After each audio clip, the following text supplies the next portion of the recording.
Hello ladies and gents, and welcome to the Underbase podcast on YouTube. Here we're going to be posting a selection of the IDW Transformer comic read-through and reviews that folks will find on our regular podcast feeds. If you want to subscribe to the full podcast, click on the links down below.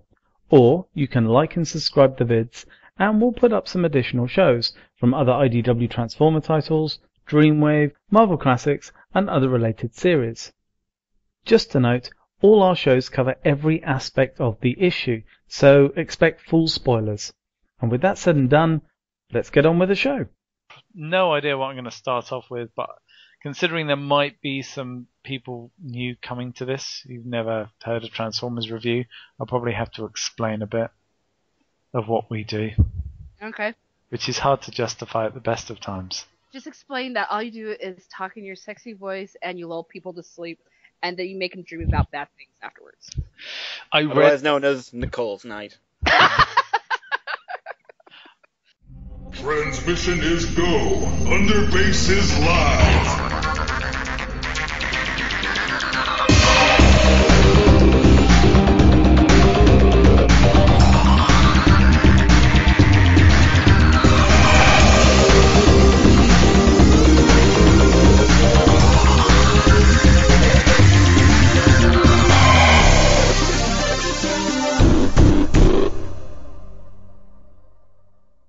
Hello ladies and gentlemen, and welcome to the Underbase. My name is Adam, 88M, and you catch me in reflective mood.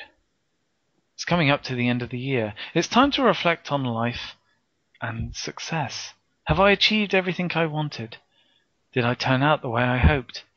Well, am I a millionaire? Am I successful? Am I doing all the sorts of things that I really want to do in life? Don't know why I'm thinking of that when it comes to reviewing Angry Birds versus Transformers. Who knows? But I know it's a tick in my book. So yes, ladies and gents, we have possibly the most unexpected of crossovers. Rovio Books, IDW, and Hasbro. Yes, Hasbro actually stick their little emblem on this effort as well, teaming up together to present a very odd 4-issue miniseries.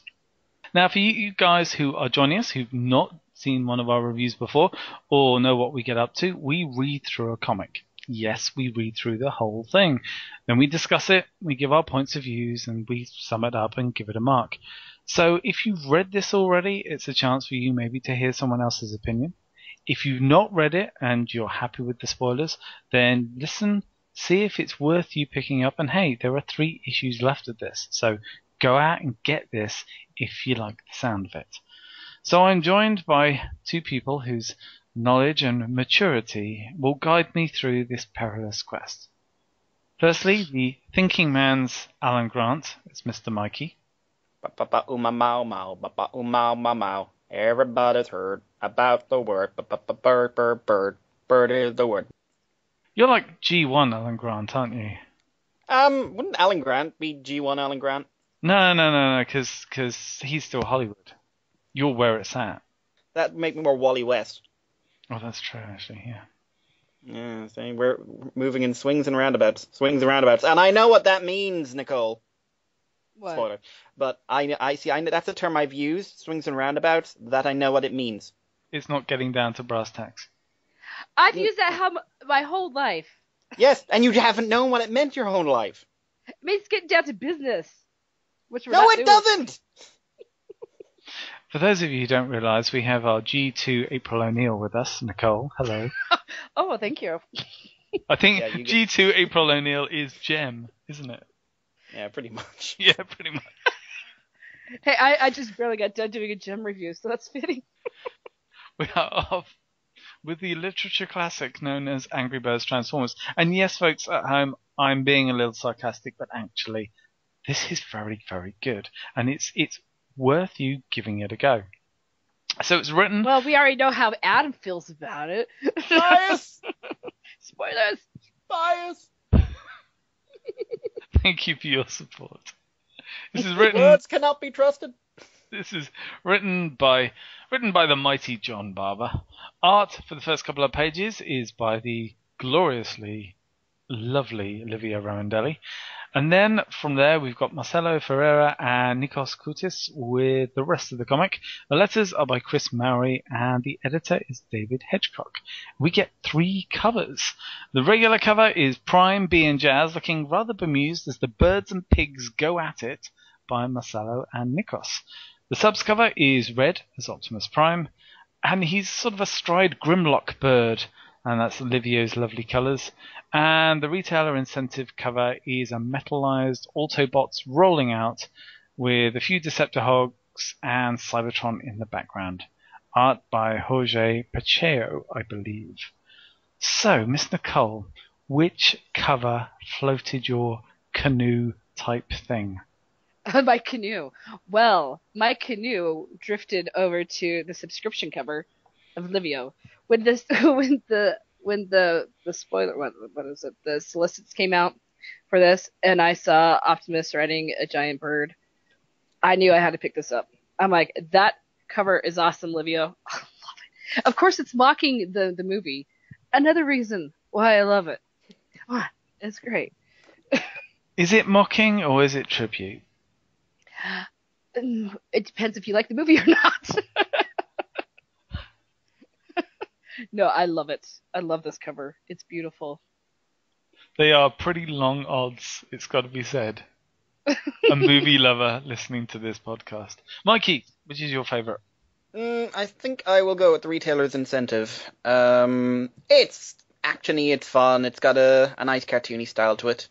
Yeah, it's just all go, lots of fun, lockdown pigs ahead, floating with a mustache. No, it's a giggle. Also, there's a Rock Lord in the back, or the robot bird's equivalent of a Rock Lord.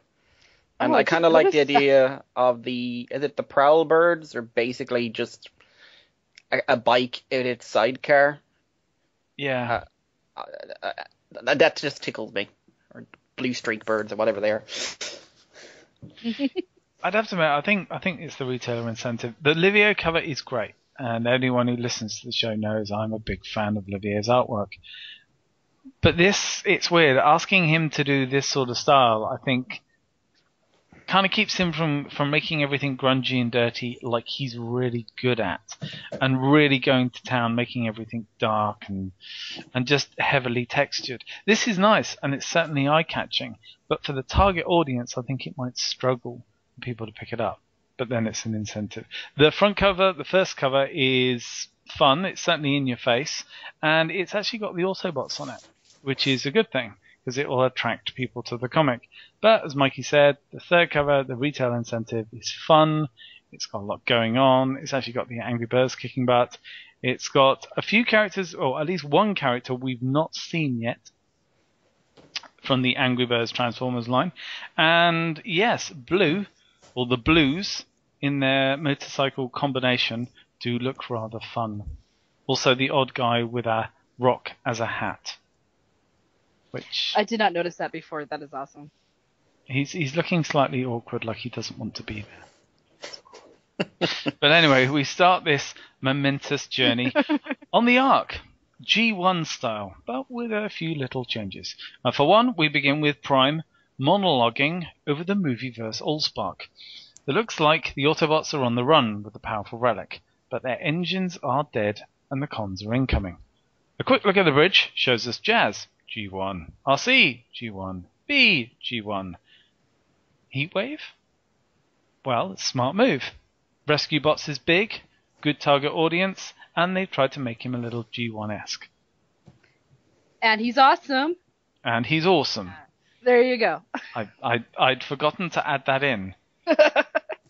That's why you brought me here, right? And it's with all these people to choose from, Prime turns to B in this moment. He gives him the cube and tells him to keep it from the enemy forces until they can engage their quantum jump engines. Yes, folks, Jazz is Sam Beckett and Teletran 1 is Gushy. Nice. Gushy! So outside we see the rushing con forces, and it's another one of those, one of these people is doing his own thing, as we have G1 Megs, G1 Soundwave, G1 Shockwave, G1 Seekers, G1 Laserbeak, and Combo Animated Movieverse Lockdown. Hooray! Yes. Because, again, lockdown is awesome. He's looking a little bit awkward, like he's hoping the others don't notice he's there. I'm just sneaking in right here. Megs is true to form, he's bellowing orders, and true to form, Starscream ignores him. With a Megatron is also surfing in on Starscream. I love that. Oh my gosh, how much do I love that? Look at me, look at your friend. Look at me, look at your friend. I'm on a plane. He can't be bothered to fight as well. It's the classic Megatron, I have a very powerful weapon. I won't fire it, I will just point aggressively.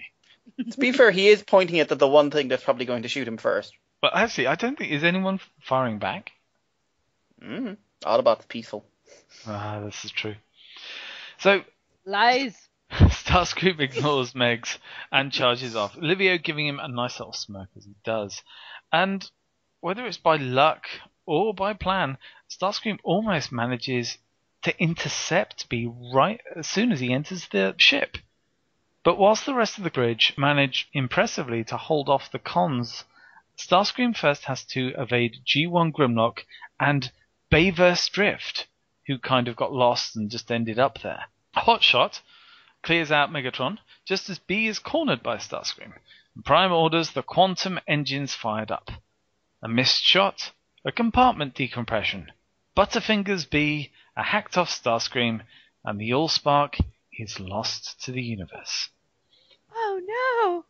That intro, all drawn by Livio in certainly a more comical, brighter, simpler, I would say, style than his usual stuff, is the sort of, our Transformers world. Nicole, how's that for an opening? You know what? It's your typical G1. It's Prime versus Megs. They've got a relic that they're trying to outdo one another. Mm-hmm. It's a good little setup. I just don't get Drift. That's the Bayverse Drift. I'm like, oh, that's the one thing that did throw me back when I'm like, huh? But Livio's artwork, I like this style. It's a lot brighter than, like you said, he usually does. But I like it. He's got the Starscream smirk down really well.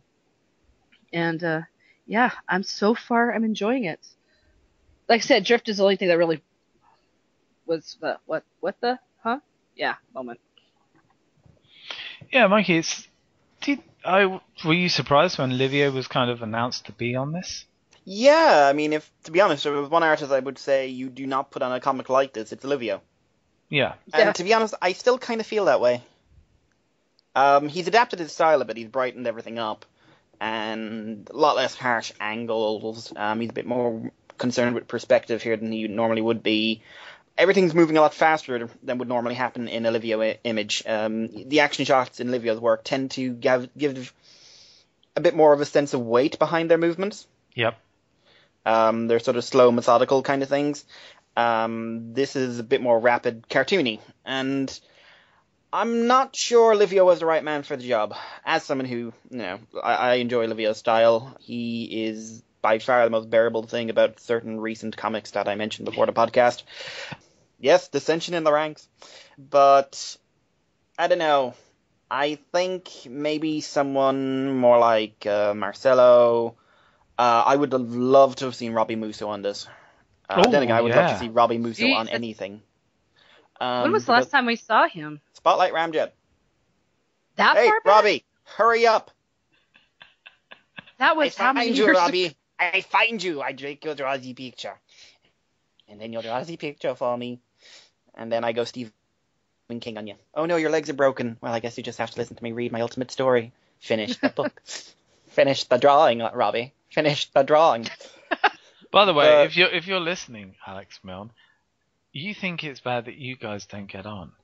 It's even worse when Mikey likes you. I like to touch Alex sometimes when he's not awake. It's good to know. Yep. That's nice. Be good for him to know now as well. No, knowing is half the battle. The other half we don't talk about. Oh dear. I really hope no one young is listening to this. Anyway, yeah, I think someone who has a cartoony style would have suited this better. I think even at this stage, Livio's art is too distinctive, too angular. it's not so much that it's distinct from the style for the rest of the book. It's not complementary. Yeah. What you want is an art style that they don't have to look the same, but when you look at, like, as you look at the pages where you got Starscream on one side and the birds on the other, and the Allspark's falling down, it's transforming into the egg, and it's morphing. I mean, the morphing Allspark looks fine, but the contrast between the two different art styles just too much, too harsh for my tastes. See, I enjoy it. I think Nick might have been a good choice for this as well. Maybe have him exaggerate things a bit more, like he did when he did that issue of the ongoing. What was it? Issue 12, 13, something like that. The one that introduced Stealth Bomber Megatron, and Nick kind of just like took everything to 11 because this one goes up to 11. Oh, I actually have that right here. But I think that really, really comic book cartoony style would have worked here. Just too much of a contrast. Yeah, I would have gone for someone, even though he's not published, I would have gone for someone like Ed Perry. Ed would have been good for this. Nice, stretchy style, fun, can tailor it perfectly to the audience. Because, you know, it's a good point. The audience for this is not going to be your typical Transformers audience. Yes, Transformers fans will pick it up. They're hardcore enough. I mean, heck, it could have been Transformers My Little Pony, and they would have picked this up in droves because it's Transformers. But you need, for the kids picking this up because of Angry Birds, you need a really smooth transition and something fun and bright at the start. And I'm not saying Olivier's art is bad. I'm saying it's for a slightly different audience. Just me. Not just the ones that act like young kids. So where does this Allspark end up then? Because the Autobots have gone off on their journey and this Allspark is flying through space and time. Well, we cut to a group of decidedly miffed avians, hiding behind some cacti. It seems some pigs have stolen their eggs, and they're on a mission to get them back. Red, the small red one, has a plan of ambush, a plan of attack, but Chuck, the triangular yellow one, isn't hanging about.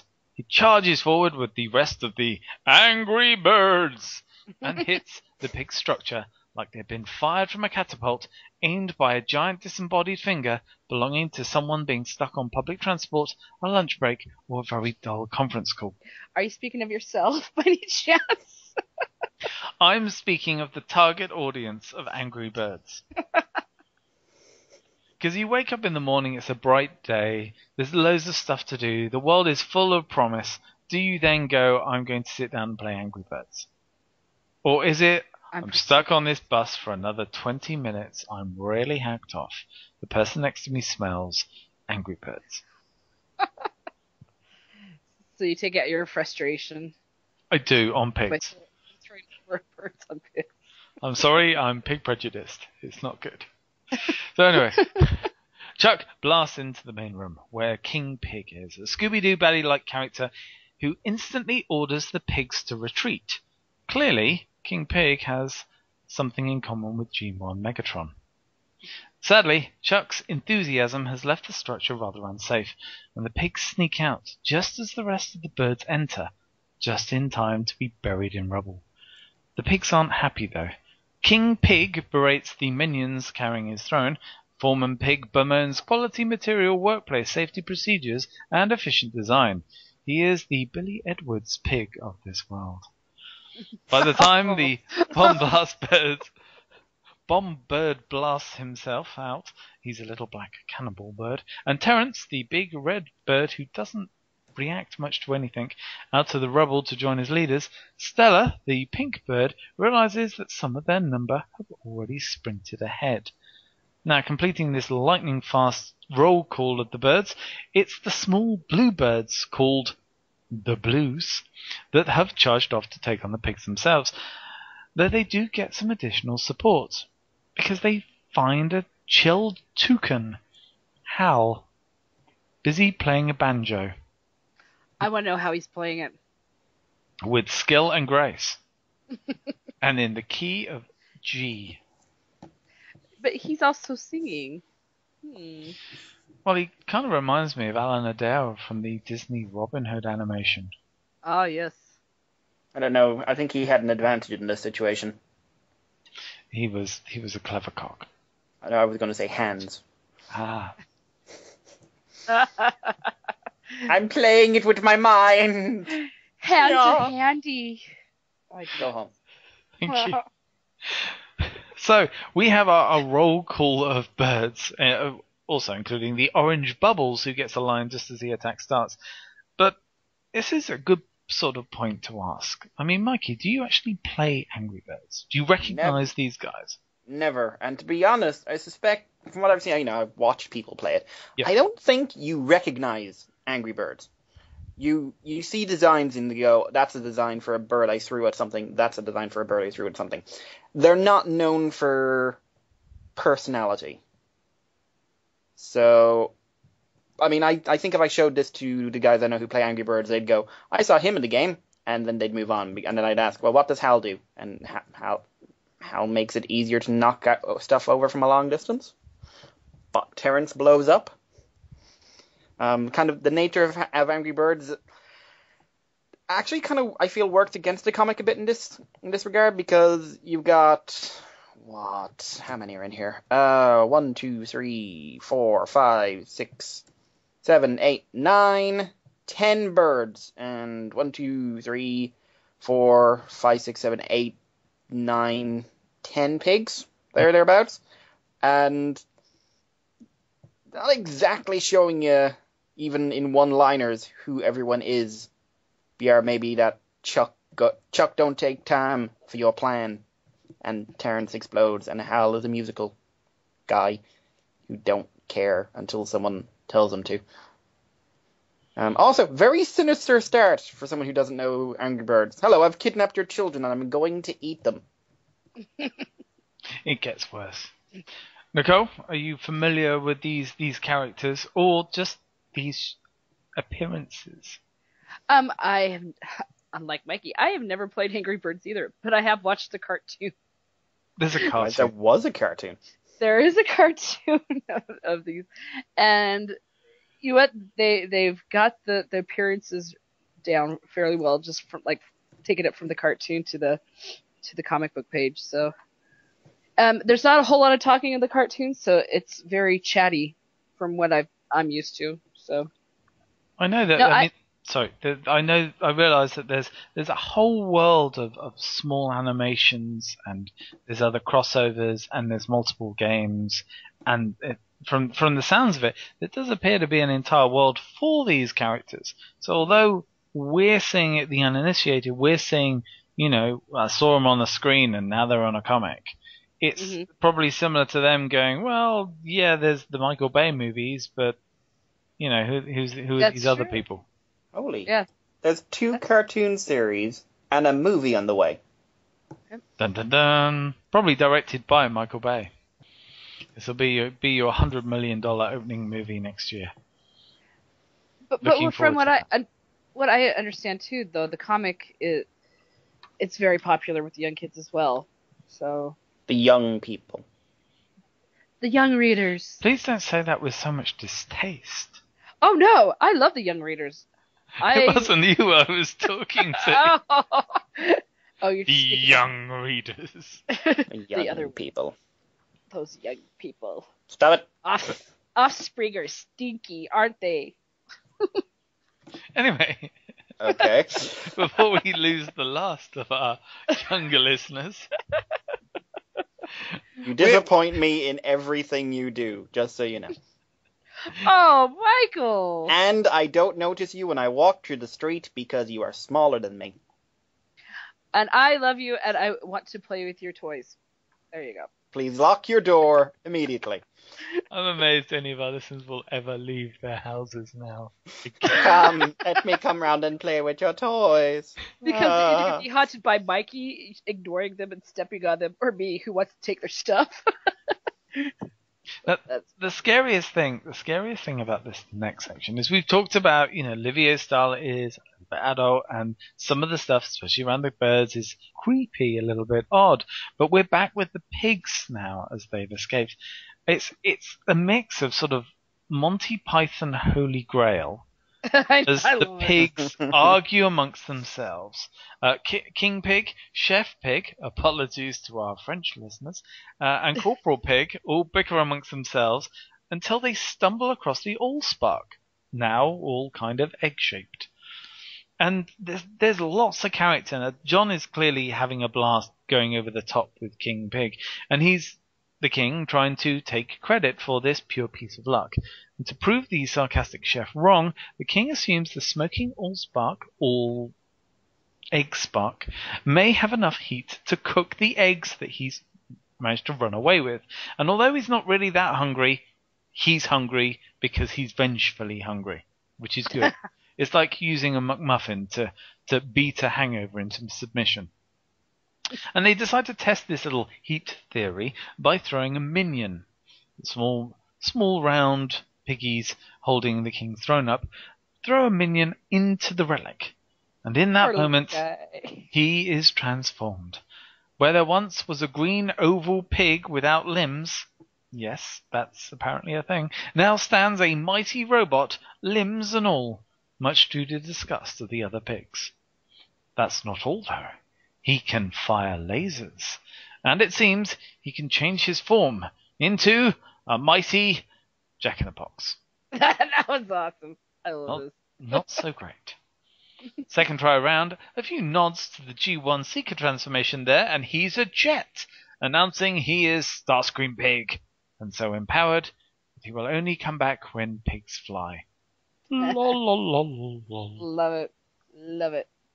The nearby Hal orders the Blues to go get help, because things aren't looking good, especially as the rest of the pigs decide to egg spark up. Corporal Pig has become Galvatron Pig. Chef has the appearance and speech of Soundwave. King Pig is Megatron-esque, and Foreman Pig, well, he's a toilet. His alt node is, anyway. And yes, even though King Pig is now Megatron and he has power, he doesn't know whether to enjoy it or feel disgusted by the fact he has newfound limbs. At least he has limbs. It's kind of awkward when he's sort of botching around as a kind of piggy blob with a crown on his head and no visible means of support. So, guys, we have our, at least for the bad guys, our roboticized piggies. Yep. Mikey, what do you think of them? What do you think of the designs? Interesting. I mean, I'd say Galvatron Pig and Megatron Pig are probably suffering a bit from their inspirations, and how when you look like a hot mess and there's two of you standing next to each other, you're both basically a hot mess. Yep. But hey, I like the fact they went with the Revenge of the Fallen design for the Megatron Pig, and Galvatron Pig has basically stolen G1 Galvatron's hat and is going, yes, yeah, oink. Also, every line from Chef Pig is in a French accent in my mind. So it's Operation Imposition, King, do you steal Franchon? Yes, I'm racist. I didn't say pig, though. Yeah, the best, I would say, like, the best bit of this comic is these scenes with the pigs. Yep. They're fun, they're silly, they're noisy. One's a toilet. I like to think that's the Dairy Con tribute from 3 years ago? Oh God, don't ask me. Do you remember? I think Dairy Con had a transformer that turned into a toilet a few years ago. So I like to think that's a little. But I think what they call that pipes. Oh God. Was it? Okay. I think the Starscream Pig just being some guy that they decided to test how hot this thing was. Is probably it's a fun origin story for him. It's just like, yep, your life sucked already. I'm out. Bye bye. I'm out of here. Not my problem. Come back here. I don't care. Also, I'd like to know if G1 Starscream can turn into a Jack-in-the-Box, and if so, could you just run off with his head? You probably. It wouldn't surprise me at all. Hey, let's face it. It happened in animated. Yes, but a lot of happened in animated. Two extremes happen in animated. It's like, la la la, laughy, laughy, laughy, dead in pain. Dead in pain. Now, Nicole, I mean, all the designs are nice. I know they've got small sort of figures of these, and they've obviously stuff for the wee kids. But if they actually came out with, say, a decent-sized transforming characters with this design, would you buy them? Oh yeah.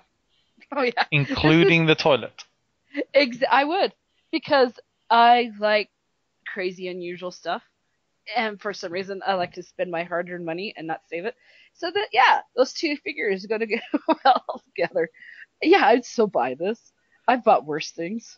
Also, as well, would you ever buy a toilet that had claws where your feet would hang when you were using the item? I would not use one in my personal home, Okay. but it maybe if I had a dungeon somewhere. I thought you were going to say in the home that you opened to the public. That's a sort of stately home kind of deal. I would give this to the homeless. I'm not. Here, have my roboticized toilet. See its happy face. You don't want to see his sad face. Just pray never sneezes. He wants you to sit on him. Sit. Oh, is that our last young reader running away from us? Yes. Okay. Oh my gosh. Well, at least it's just Transformer fans left, eh? Whew. And barely any of them. So. There goes for all the harder toilet trainers. Oh god, yeah, just like, the toilet can't hurt you. The toilet can hurt you. The toilet wants to hurt you.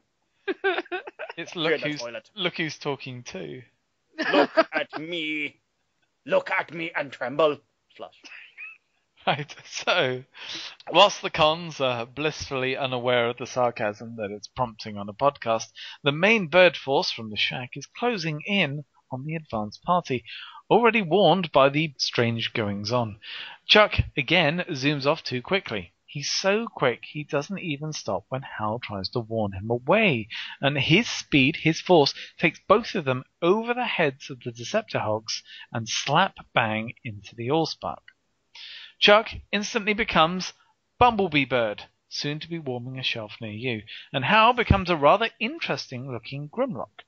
Evolution happened. Evolution happened. T-Rex has become bird. Or, actually, no, regression has happened. Bird has become T-Rex. It's an affront against nature, isn't it? I want that. These Grimlock bugs should not be. No. I want him to have a really high-pitched voice. Like, he still talks like the toucan. You know when they in the old Marvel comics when they would just put in the editorial note and you see the editor's face. I would just like they'd done that, but with Darwin going, this isn't how it works. Why, if I'd thought of this beforehand, I never would have invented evolution. Oh. Kill it, I'm hitting it with sticks and it's still here. Darwin running across the Galapagos chasing a tortoise. It wasn't driven by like, oh my god, the wonderful evolution of things, oh my god, this has put everything into perspective. He went nuts and started chasing a tortoise across an island with a stick, screaming, kill it. This is a man you put on your money. Sorry, I'm actually listening for the breath of the last person who's listening to this podcast. I think they're either holding it in surprise for the final page or they've passed out. Just like anyway, I don't know what's going on. So, are we that bad? Are we talking about Darwin? I came to talk about pigs. So, Chuck suggests that everybody cool down. Unfortunately, the Hogs and Grimlock soon turn up the heat as both sides start blasting at each other. Again, King Pig Megatron follows form by retreating instantly, using their superior numbers to ensure they take the eggs with them. But not before the eggs themselves are thrown against the Eggspark during the fight. The Autobots take a minute to gather their thoughts. Rather tougher for Hal, now he appears to have gained Grimlock's vocal dexterity, before they realise that they too have to go after the pigs, and probably get in some other recruits. But whilst the pigs escape, something metallic starts to hatch from one of the eggs. Oh no! That's a genuinely creepy image. want this I to be love just it. like next time you see the pigs, if just half of them are dead, like 4 of them have been hollowed out, and it's just King Pig and Chef Pig in the corner. It's like, he's coming, man, he's coming. You don't know. Ever. Ah! Full So AOs. it's like the beginning of Congo. That's it. Like the robot bird alien things have become the equivalent of people in bad gorilla suits. Who would be the Bruce Campbell character, though? Everyone. Oh, okay, that's good to know. That reassures me. Don't you limit me to one Bruce Campbell, sir.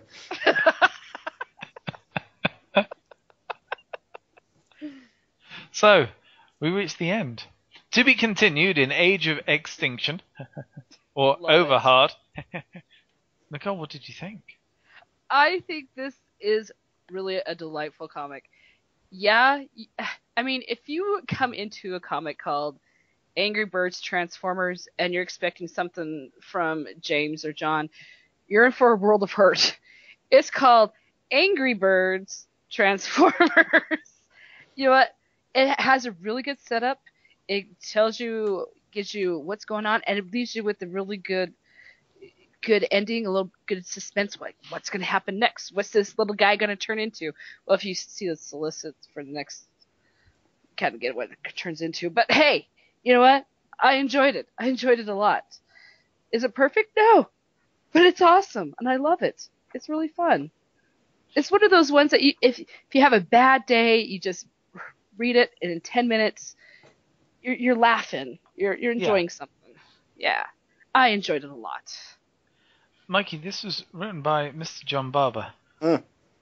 So I'm Slight fully departure expecting from his usual style. It is. I'm fully expecting this to show up in RD at some point because John's just so obsessed with continuity.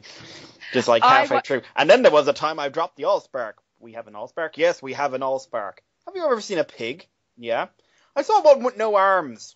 Pigs don't have arms. Or legs. Well, they do have those. And it was green. That wasn't a pig. I'm sure it was. It said it was. The fact it said anything is cause for concern. He'll do it. He'll also tie it all into Sector 7. Yep. And then it was just like some bizarre thing where every Transformers universe is happening in the one universe. I would so Actually, we're already on our way to that, aren't we? Yes. I would love to see RID Starscream turn into a Jack in the Box. That would be awesome. I am your leader! What do you think of me now? Vote for Starscream!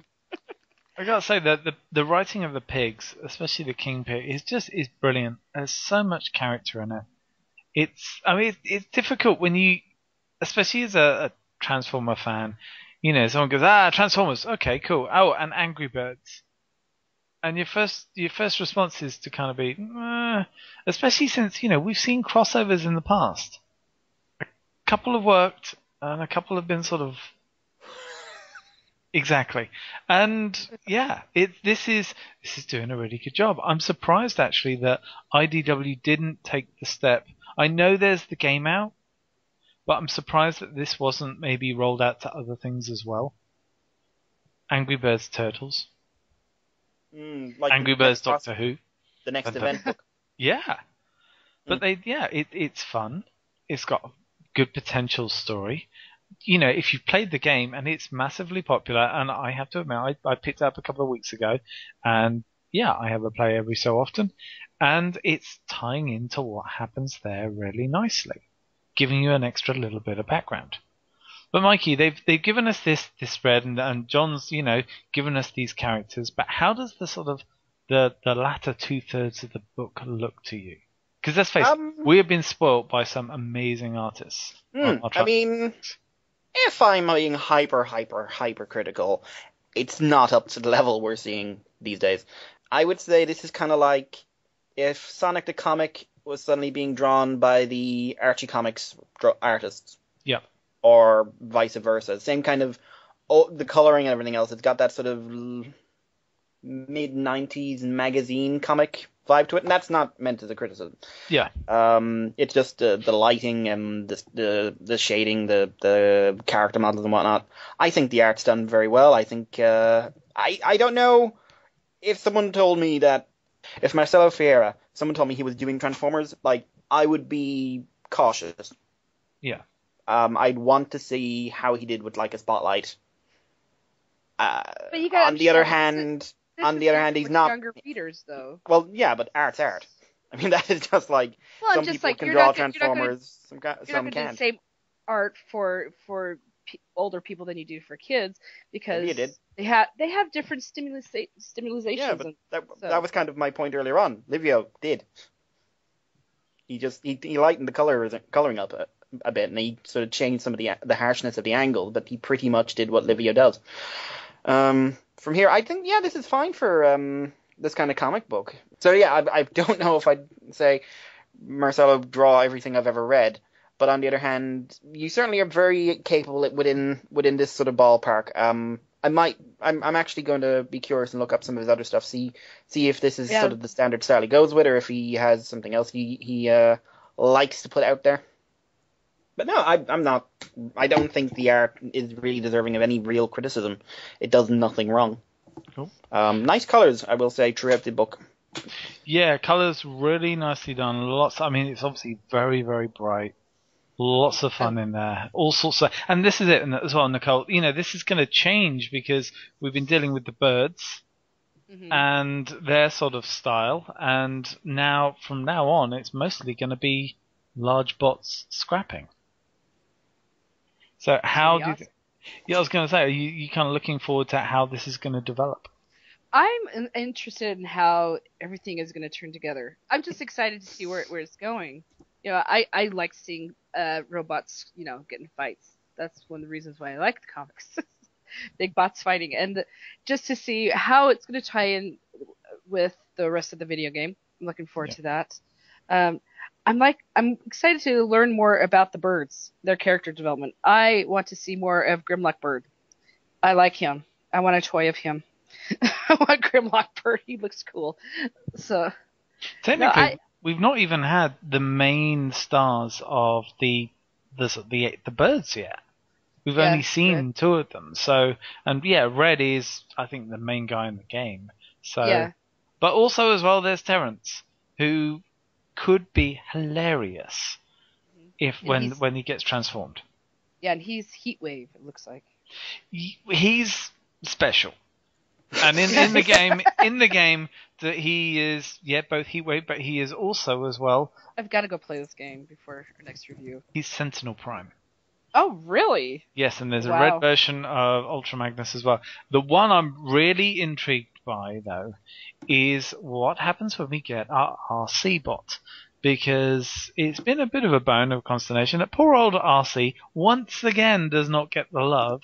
Apparently you can't get her in the game even though she's on the cover and the promotion stuff. She's not an unlockable character? She's not an unlockable character, so I believe. People at home who play this all the time, Big C, I know you're a fan, let me know. Let me know and drop me some crystals and some coins. Thank you very much. So, guys, I mean, just the image of the second issue, it looks like it's going to be a lot more fun. Yeah. Starscream Pig is terrified. I like that. You know? It kind of almost has a Mars Attacks feel to it. It does actually, yes, because those egg bots. Yep. Those egg bots are very, very interesting. Yeah. So anyway, speaking of Big C, he's listening eagerly, Nicole. He's waiting for your review out of 5 for this comic. My review out of 5. Like I said, there's nothing I really nitpick about this. I'd give it a solid 4, just because I look forward to the next issue. It's got me involved. It's got me caring for both the birds and the pigs and the robots. Yeah, I'd say, good solid 4. Cool. Mikey. Honestly? No. Lie. Right. All right, 5 out of 5. Right, so this is actually an incredibly difficult one for me to rate. As a comic, not actually that good. As a comic being read from a comic reader perspective. Yeah. It's nothing like... It doesn't really set up an event. Doesn't really delve into the characters. I think it's funny, but it's not hilarious. It's pretty, but it's nothing special. In that regard, it is. You know, it's one of those things you'd see on the shelf, you'd flick through, you go, huh, and then you'd walk off.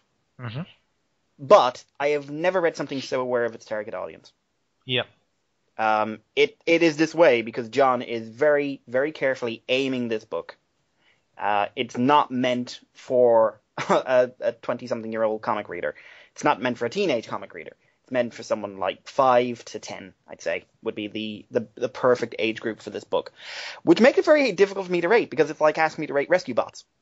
Yeah. Rescue Bots is extremely competently done. It is not even remotely aimed at me.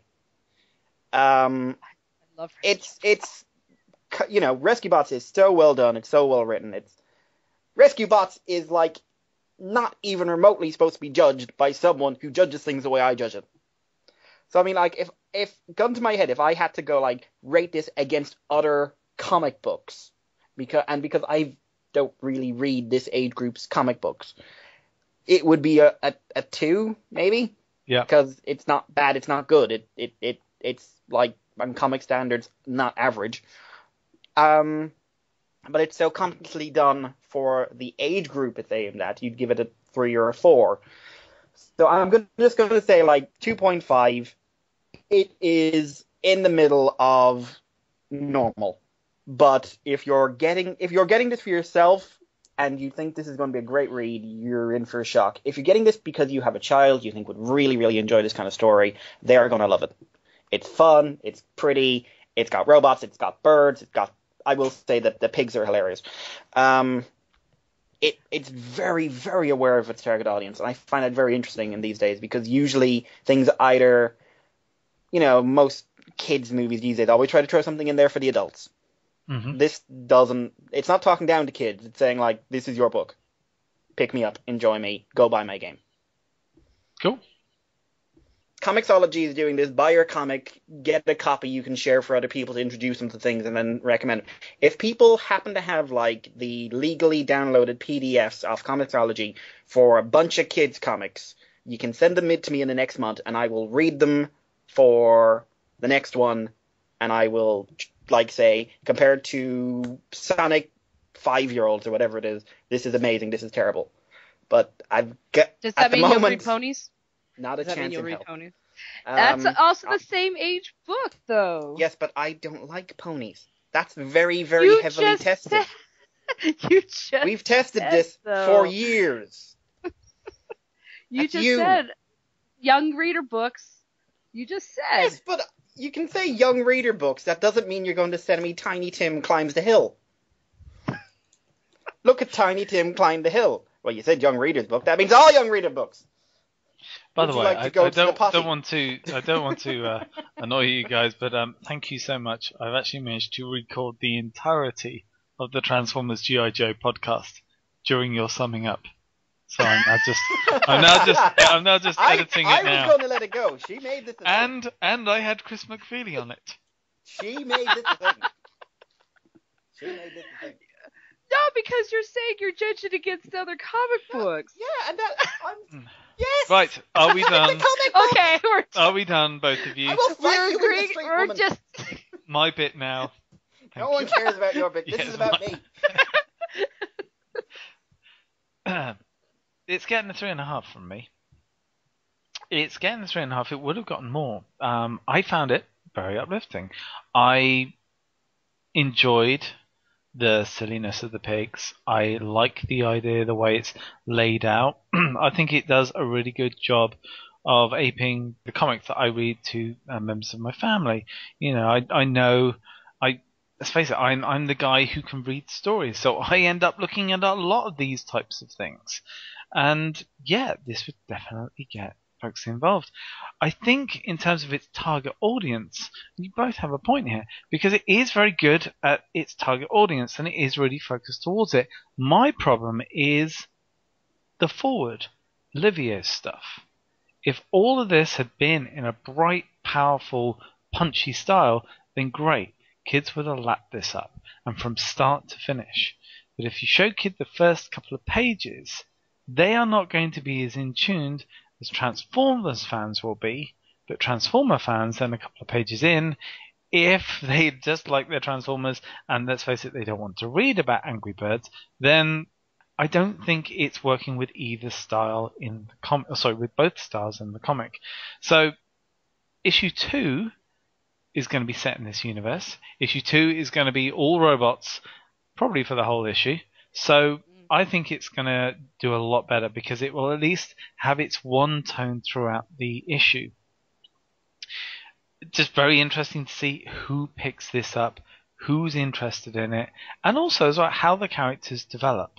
Plus as well, I am intrigued, will John at the end of this, issue 4, restore the status quo? Because this is John. And I reckon that Prime and Livio will make an appearance at the end of 4, pick up this thing, possibly maybe getting a glimpse of what the residents of this planet have now become, or maybe not.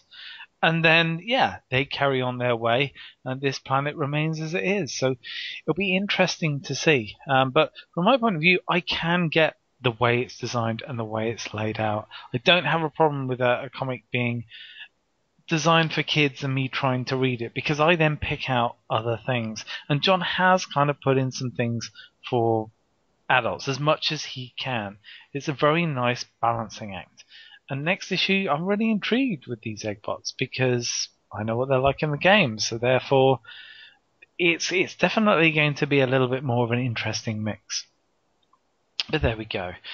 Well, folks, we've reached the end of our first issue, with a lot of heavy discussion. You've survived, me and Mikey, Adam. I've survived, and I have to say, folks, I do apologise if I am maybe a little more sarcastic and weary. It's just, and I'll be brutally honest, I've had a rotten day. So listening to these guys have at it over a comic with Transformers and Angry Birds has really made my evening. Plus, as well, it's given me the chance, with Mikey summing up, to do the ironing, the cleaning, paint a wall, and whittle a small log out of plaster. Indeed. Everyone picks on me. Everyone does. It's just it's a thing. It's just like, hey, here he is. Let's bring him on. Why? Because we need a whipping boy. Another term I know the meaning of. So, on that wonderful note, with all of our kids still listening, thank you very much for joining us on this edition of the Underbase, if it ever gets released. And do join us again for another Angry Birds Transformers review next month, if I survive. Say goodbye to the wonderful people guests. Aloha. Ba-ba-ba-oo-ma-mau-mau. Ba-ba-oo-mau-mau-mau. Oh, girl. Bye-bye. Who invited him?